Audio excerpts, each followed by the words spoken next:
Ladies and gentlemen, get ready to listen to some mumbly jumbly.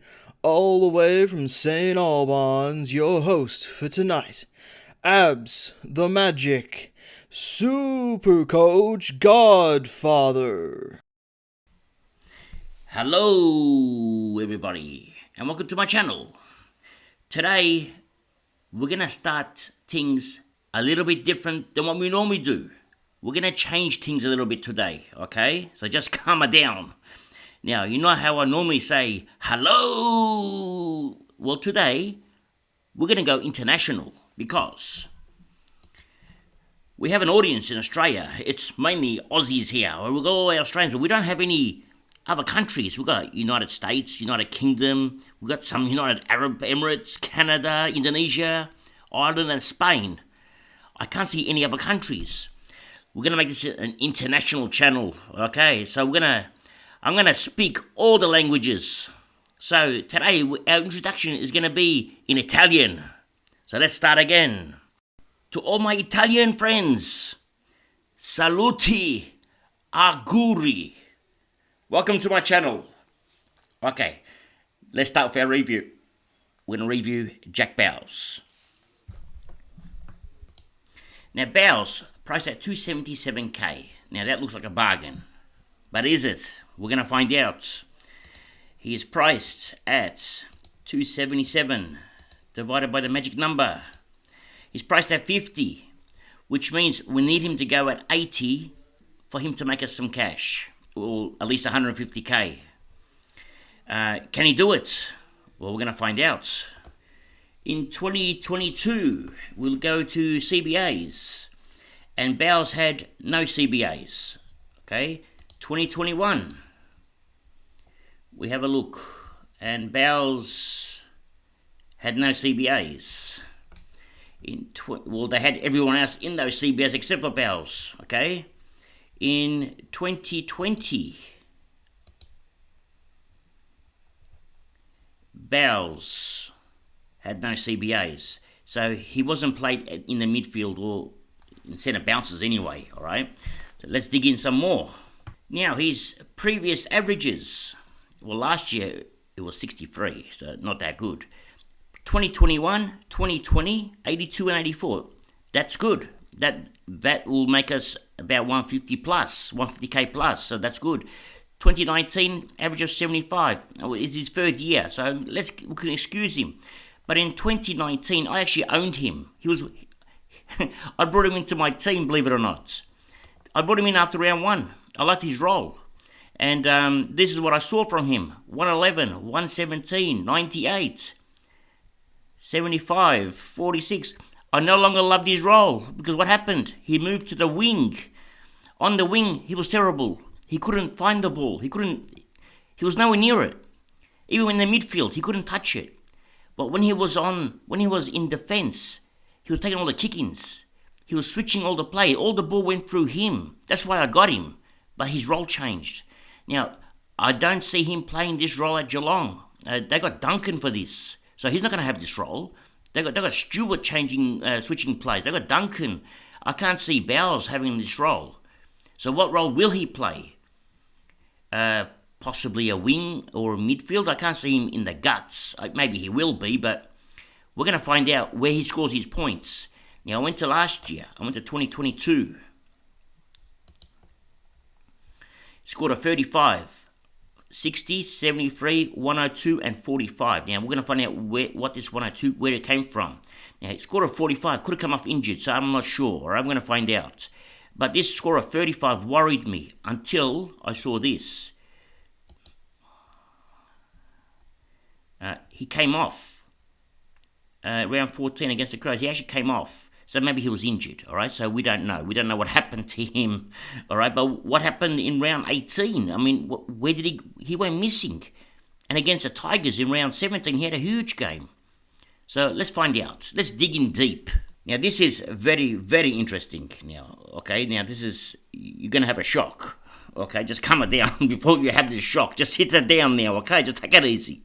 Now, in 2022, in the VFL, all right, because this new website, I mean, he's updated. DFS has done an awesome job.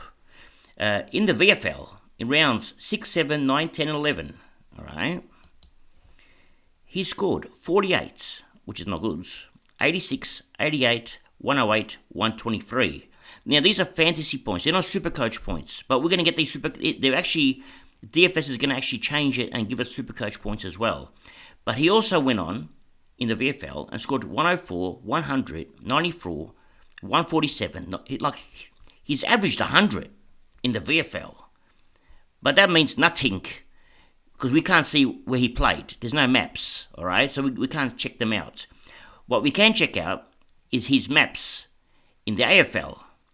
Now, let's have a look around 18 when he scored that 45. This is when he came. Now, he didn't come off injured this game, but he played a bit in the half-back line, a bit on the wing, I would say, and he didn't do much, all right? It was very, very quiet day out. Yeah, this is very bad. Now, against Richmond, he played in the half-back line, all right, and a bit on the wing. He had a good role. Now, is he going to play in the half-back line for Geelong? I mean, you got Mitch Duncan there. You got you got Stewart having a lot of kicks. So he's going to probably struggle to get a lot of points in that half-back line because of Mitch Duncan. Now, let's keep going. He's also gone onto the wing. So he's not in the midfield, he's on the wing. Now, if they say he's going to play midfield but plays on the wing, you're making me a little scared, you know. I'm very scared. But he's only 240k, but then again, I'd rather get someone else. But if he plays on a half-back line, I'm a happy. But he didn't score much this game either. What round is this? Let's have a look. What round was that?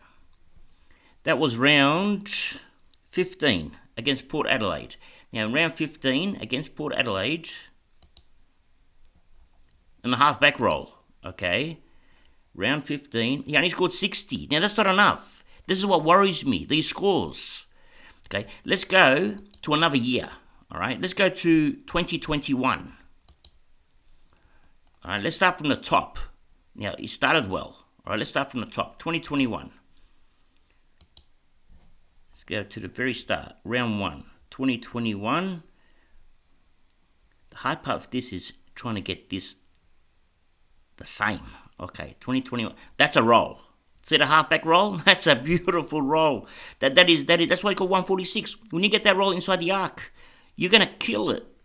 He's got the ball everywhere. But he didn't have the roll all year. It's only for one round.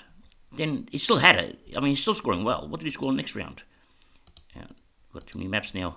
114. Then 95, then 107. So he must have had it a couple of weeks in a row. 114. No, you see, he's moved now. That's a 97. And now he's gone back there again. So once he's got that role in the half-back line. So if he plays half-back at Geelong, I'll take him straight away. No hesitation. I love this half-back role. It's perfect for him. If he plays, I'll keep showing you more maps. Half-back role. These are all good. Half-back roll. I mean, this is sensational. This is Bale's strength, the half-back roll, not the midfield. If you see him playing in the midfield, they're going to put him in the wing. That's not his role. This is not a good game. What round is this? I mean, fantasy points scored 84. It's still okay for fantasy points. That's round... Where's the round here? Round 8. Round 8. It was still a good score, 93. Now, he got injured there. So let's move along. Let's go to round 13. It looks like they've changed his role after this game. After he got injured, they've changed roles. So round 13. Let's go here. What happened to him? It's the same role. A bit on the wing, not doing much. First game back, maybe he wasn't ready. Then on the wing. Okay, they moved his role. See, on the wing, he's no good. On the wing, a bit of halfback, but he's only scoring 70s around here. All right. Again, on the wing, on the sides. I've pretty much seen enough, to be honest. I know where he likes to, like here on the half-back line, he's good. What round is this? This is round 17. Round 17, 74. It's like all these scores aren't enough. And this is what I'm sort of worried about. I'm sort of worried that he's going to have these type of scores at Geelong because of the fact that Mitch Duncan is there, going to take a lot of his ball, because he was the main distributor out of that half-back line at the start. Not anymore. Once he wasn't no longer the main distributor, his scoring dropped. And that's my only concern. Score of around about 75 is still okay. That's going to give him an average. That's going to get him just under 150k. It's going to make him around about pro 120k. But a score of 73, you can get a 123k Wilmot to score your 73s. You don't have to pay 277k to get Bowes to score you these scores. That's the only concern. Okay, I've gone to kick-ins. And I just seen that in the 5 games that he played last year, he actually took kick-ins as well. And that's with kick-ins, his score was bad. That's not good. In 2021, Jack Bowes took a lot of kick-ins to get his high scores. Look at these kick-ins, 6, 5, 7, 7, 6. Then the kick-ins sort of dried up a little bit, but they still continued. But the problem is, Lukosius took a lot of kick-ins. And Powell took a lot of kick-ins. I mean, Powell virtually took his role with the kick-ins. Now, Jack Bowes is not going to take these kick-ins at Geelong. They're not going to give him the kick-ins. That's Mitch Duncan. Well, maybe they will. But, okay, it's now time for my final verdict. Is he a keeper? Definitely not. He's not a keeper. Okay, not a keeper. Can he make 150k profit? Can he do that? Can he average 80? Answer, yes, he can. Will he take kick-ins? That's a big question. I think no. Who takes the kick-ins in Geelong? Let's find out. In Geelong, we've got Tom Stewart, Zach Tui, Mitch Duncan. Are these 3 going to step down and let Bowes take kick-ins? I can't see it happening. So where's he going to play? I mean, who else is in defence? Let's have a look at Geelong's defence. Who plays in there? Let's have a look. Tom Stewart, Tui, Duncan, Guthrie, DeConning, Henry. Now we've got Atkins. Now Atkins plays a bit of both. He plays midfield and defence. When he's playing his average is 83. So, and Atkins is a gun in that midfield. Okay, so he scores most of his points in that midfield when he plays in the midfield. So when he plays in defence, he actually doesn't score as much because these 3 take it all. Okay, Duncan's Tui's average is 90. Duncan's is 88. Stewart's is 109. They take all the points.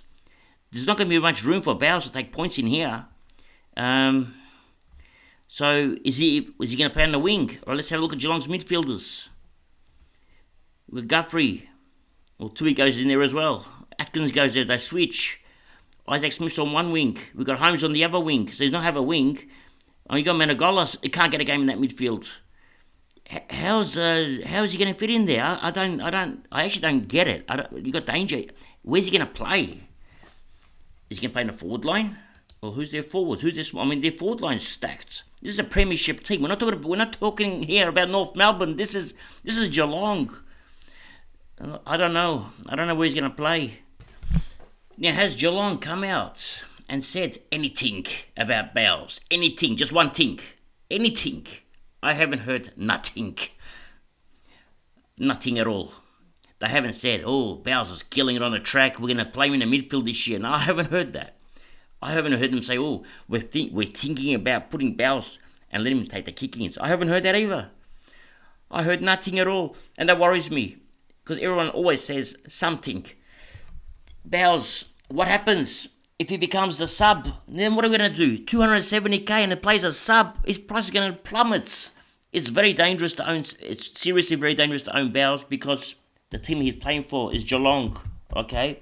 When you play for Geelong, this team's a premiership team. Of course you knew that already. I didn't have to tell you this. You know this. But where does he fit in? I don't know. What if he's a sub the first one game, at least even one game in the first 3? If he's a sub, he scores, let's say, a 20. What happens to his price? It just rock bottom. It's finished. You can't get rid of him until round 10, and then you're going to hope he's not a sub again. Yeah, for me, he's a pass. I'm passing on him unless I see him take kick-ins. Those VFL scores are lies. They're not real because he probably took all the kick-ins. He probably played in defence. He played in a weaker team. And we're talking about Gold Coast. This is a Gold Coast VFL team. How strong is it? There's nobody there. He's probably the captain in that team. But when he plays in AFL Geelong team, it's not the same as the Gold Coast VFL team. He's not going to have that same luxury, the same positions that he played in. It's a different ball game. Those stats are lies. So I'm passing. I'd rather have a 123k rookie and just relax and sleep at nights, knowing that at least if he scores a 20, it's not going to hurt him that bad. It's still going to hurt, but not as bad as a player priced at under 300k that's going to score a 20. So that's it for today. Thank you for joining. And remember one thing.